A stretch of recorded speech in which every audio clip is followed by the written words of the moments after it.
आप देख रहे हैं यंग बाइट्स। मैं हूं आपके साथ पूजा ठाकुर। आज के हमारे वुमेन एम्पावरमेंट के प्रोग्राम में मैं आपकी मुलाकात करवाने जा रही हूं एक्स डिप्टी मेयर पूर्णिमा शर्मा जी से। सबसे पहले आपको इनसे रूबरू करवाते हैं, जो अपने वार्ड में काफ़ी काम जो है लगातार करवा रहे हैं और भी कई तरह की गतिविधियाँ जो है इनके द्वारा करवाई जा रही है और ख़ास तौर से वुमेन्स को लेकर किस तरह से आगे बढ़ रहे हैं, इनसे जानते हैं। सबसे पहले हम आपका स्वागत है यंग बाइट्स में। बहुत बहुत धन्यवाद जी। जिस तरह से हम बात करें वुमेन एम्पावरमेंट की, आपकी बात की जाए तो अभी जिस तरह से अलग अलग जगह पर जाते हैं, अपने एक्टिविटीज़ को जो है आप करते हैं, वुमेन्स को कई तरह के फ़ायदे जो है दिलाने की बात करते हैं और अपने वार्ड में देखते हैं कि कौन किसको पेंशन नहीं मिल रही है, क्या कुछ प्रॉब्लम जो है उनको आ रही, तो कितना एक डिफ़िकल्ट रहता है एक रोल अदा करना एक वुमेन के लिए इस तरह। पूजा जी, पहले तो मैं आपका बहुत बहुत धन्यवाद करती हूँ, आपको ने मुझे चयनित करा इस कार्यक्रम के लिए।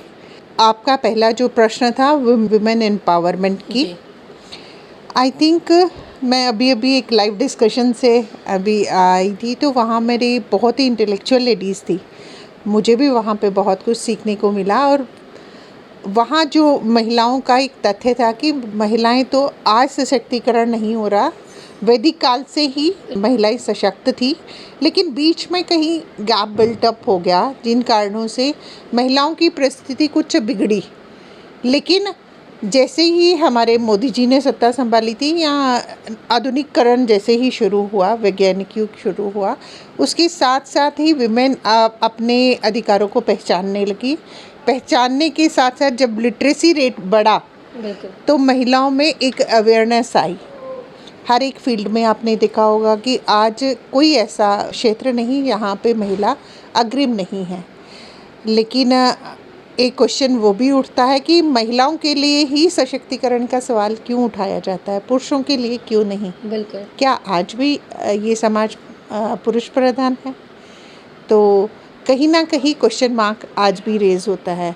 लेकिन मैं इस तथ्य को इस डेवलपमेंट में चेंज करते हुए या अपने आप पर परिवर्तित करते हुए मैं ये कहूँगी कि महिला का उत्पीड़न तब तक होता रहेगा जब तक वो अवेयर्ड नहीं है। सशक्तिकरण का क्वेश्चन मार्क तब तक उठता रहेगा जब तक वो अपने आप में सक्षम नहीं है, अपने आप में वो कैपेसिटी बिल्डअप करके अपने आप को अग्रिम परिस्थिति पे लाए। और लाके आपने देखा होगा कि आज यूपीएससी में इतनी हमारे पुरुष उत्तीर्ण नहीं हो रहे जितनी हमारी बच्चियां आगे बढ़ रही हैं। और यही एक उदाहरण आप हर एक फील्ड का आप लगा सकते हैं। आज हमारा चंद्रयान 2 और 3 जो हमारे गए हैं, उसमें हमारे वैज्ञानिकों को ही देख लीजिएगा, जितनी प्रतिशत हमारे पुरुष वर्ग उसमें कार्यरत थे, उतनी ही प्रतिशतता के साथ हमारी महिलाएं भी कार्यरत थी। तो फिर उनके सशक्तिकरण का सवाल नहीं उठना चाहिए। अगर कंधे से कंधा मिला के चल रही हैं, इवन हमारी पॉपुलेशन के हिसाब से भी अगर 50% महिलाएं हैं, 50% पुरुष हैं, तो फिर 33% पे कर्टेल क्यों? जी। लेकिन फिर इन सब तथ्यों के बाद भी आज अगर यशस्वी प्रधानमंत्री जी के माध्यम से कई स्टेजेस से गुजर कर आज बिल अगर डिस्कशन में आया है और पहले कैबिनेट के अप्रूवल के बाद, उसके बाद अगर उसको राज्यसभा में अप्रूवल मिला है, तो अपने आप में गौरवान्वित होती हैं महिलाएं कि नहीं, आज महिलाओं को पहचान मिलना, एक भारत के डिसीजन मेकिंग में उनका प्रतिशत निश्चित करना अपने आप में दर्शाता है। तो महिलाएं अग्रिम पोजीशन पर आ रही हैं जी। हमारी महिला ही है निर्मला सीतारमण जी, जिन्होंने आर्थिक स्थिति को इतना मजबूत रख के भारत को एक 5वें स्थान की एक मजबूत आर्थिक स्थिति हमें दी है जी। अपने आप में बहुत स्वाभिमानिता आपकी बात की जाए तो अपने पूरे वार्ड को आप चलाते हैं, उसके अलावा अन्य लोगों की भी बातें होती हैं, वो भी सुनते हैं, तो किस तरह से लगता है कि एक वुमेन का रोल और रिस्पॉन्सिबिलिटी घर तक ही सीमित ना होकर अपने समाज को भी बदलने की तक रहता है? आपने देखा होगा कि पहली बार हमारे जम्मू कश्मीर में 3 टायर सिस्टम सेटअप हुआ और 33% का आरक्षण हर एक पक्ष में था, चाहे डीडीसी हो, बीडीसी हो, 5 सरपंचेस हो, चाहे हमारे अर्बन लोकल बॉडीज़ रही हैं। आपने देखा होगा कि पिछले हमारा 5 साल का कार्यकाल अभी पूर्ण होने जा रहा है। 4 साल 4.5 साल का डीडीसी बीडीसी वालों का भी हो चुका है, 5 सरपंचेस का भी। महिलाएं अपना 100% देने की कोशिश कर रही हैं। मैं अपने वार्ड की ही डिप्टी मेयर होने के नाते से पहले मैं अपना रखना चाहूँगी कि जैसे कॉरपोरेशन में डिप्टी मेयर के पद पे मैं कार्यरत रही, तो एक सोच रहती थी मन के कि घर को संभालते हैं हम बहुत निष्ठापूर्ण ढंग से, लेकिन क्या 75 वार्ड्स की सोच रखना और इक्वली डेवलपमेंट करना, बिल्कुल, बिल्कुल। उसमें अपना पक्षधार रखना, वो एक वो भी चैलेंजिंग रहता हाँ, है। बहुत चैलेंजिंग रहता है। Same is the condition with ward number 1। एक कॉरपोरेटर होने के नाते से अगर डेवलपमेंट के कार्यों को अपने वार्ड में मैं करवा पाई, तो एक बहुत ही एक मेरे लिए चैलेंजिंग मुद्दा था। आप देखते होंगे कि पुराने शहर में कोई आना भी पसंद नहीं करता था। यहाँ पे साइकिल लगाने की भी जगह जो है वो नहीं मिल पाती थी। लेकिन एक मल्टी टायर पार्किंग, आप जब गवर्नर हाउस से वार्ड नंबर 1 की तरफ जी। चलें, तो वो अपने आप में मुझे बहुत ही एक संतोष मिलता है कि नहीं, मैं अपने वार्ड के लिए कुछ कर पाई हूँ। जी। एक 358 गाड़ियों की जो रख-रखाव वहाँ हो रहा है, तो मुझे अपने आप में बहुत संतोषजनक होता है। जी। उसके साथ ही आप पंचतीर्थी का नाम 5 मंदिरों की तीर्थों के नाम पे पड़ा है, बिल्कुल। और उन मंदिरों का जीर्णोद्धार मेरे कार्यकाल में हुआ, तो मुझे उससे भी बहुत संतोष जितना मिलता भी है। आपका ये डिप्टी मेयर का कार्यकाल रहा, आप संतुष्ट हैं कि आपने इस तरह से जो पगभार जो आपको दिया गया था वो आपने अच्छे से संभाला, और अभी भी मैंने आपको अपना 100% करने की कोशिश की है। मैं भी एडमिनिस्ट्रेशन में इसमें पद पर पहली बार आई हूँ।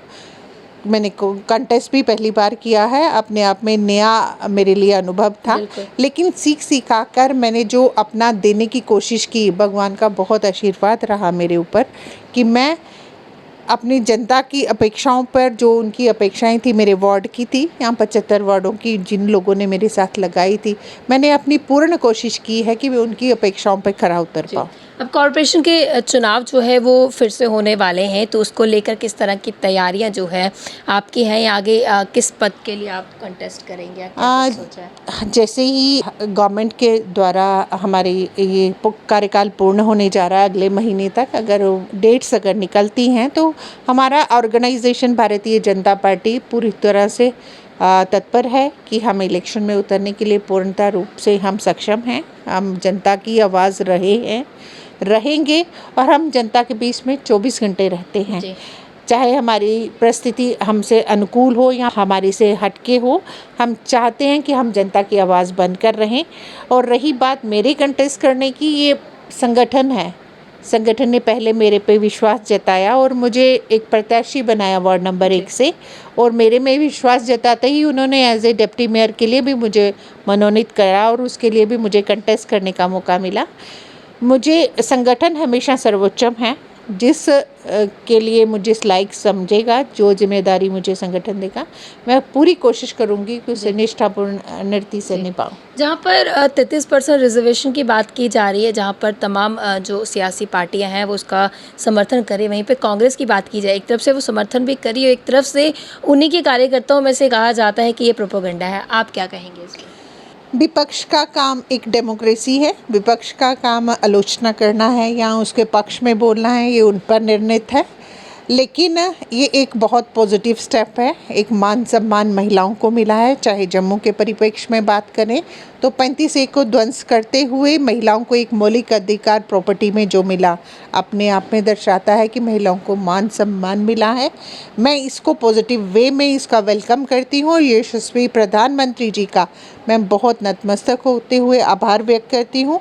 एक महिला कम्युनिटी को रिप्रेजेंट करती हूँ, तो नेचुरली मैं उनका बहुत आभार व्यक्त करती हूँ कि एक निर्णायक पोजीशन पर, चाहे हमारी विधानसभा रहे चाहे हमारी राज्यसभा रहे, उसमें एक महिलाओं को एक निर्णायक पोजीशन पर लाकर और जनता का भविष्य निश्चित करना, भारत का भविष्य निश्चित करना, अपने आप में बहुत तो हम ऐसा गौरवान्वित सोच सकते हैं कि अगला हमारा जो प्रधानमंत्री या हमारे जो सीएम है वो एक महिला चेहरा हो सकती है।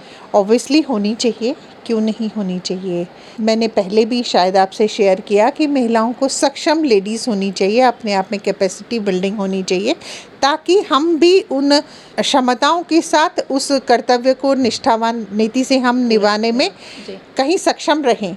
ना कि हम उस पद पे रह के अगर हम उसके अनुकूल ना चल पाएँ या उसमें अपना 100% ना देने की सक्षमता रखते हों, तो उस चीज़ की सोच हमारे दिमाग में रहनी धन्यवाद। चाहिए। हमारे मीडियम से जितने व्यूअर्स आपको देख रहे हैं, क्या आज मैसेज आप अपने इस प्रोग्राम के ज़रिए देना चाहेंगे? मैं महिलाओं के प्रति एक ही भाग रखती हूँ कि मेरा जो अपने प्रति सोच है, मैं भी एक महिला हूँ और अपनी बच्चियों की एक माँ भी हूँ, बच्चियों के प्रति भी एक ही सोच है कि महिलाओं को अपने ऊपर सेल्फ डिपेंडेंट होना चाहिए, अवेयर होना चाहिए और सक्षम होना चाहिए कि उस किसी को अगर उसका चयन करना हो, उसमें उसको सोच में ना आकर उसी को ही चयनित करना चाहिए। जी, बहुत धन्यवाद हमारे साथ जुड़ने के लिए। तो आज के हमारे वुमेन एम्पावरमेंट के प्रोग्राम में हमारे साथ जुड़े थे एडवोकेट पूर्णिमा शर्मा जी, जिन्होंने अपना कार्य जो बताया कि किस तरह से किया और आने वाले समय में भी किस तरह से ये इनका ये कहना है कि जनता की सेवा करते आए हैं और आगे भी करते रहेंगे। अगले बड़े लेकर फिर मैं हाजिर होंगी, तब तक के लिए आप देखते रहे यंग बाइट्स।